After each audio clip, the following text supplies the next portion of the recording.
The point at which you've got a car that can do, let's say, even at highway speeds, 250 miles, then, or let's say 240 miles at 80 miles an hour.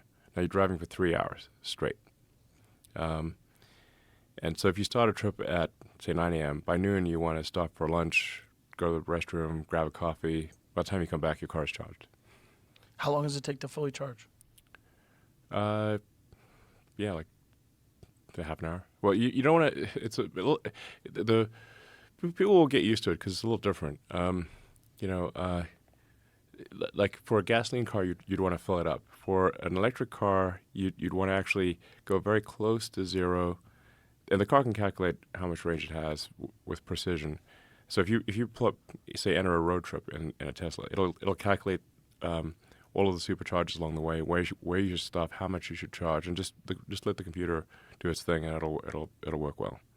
So you actually want to charge to about 80%, and then run it down all the way to 10%, I'd say, or less. Do you want to do that on everyday use as well, or just with long trips? No, just long trips. If you're trying to minimize the amount of time you stop when charging. So let's say you want to stop for 20, 30 minutes, then you really it's a little counterintuitive because for a gasoline car you would fill it up. For a battery, the charge state tapers off as you get above 80%. You can think of it like I think the right analogy here is cars in a parking lot.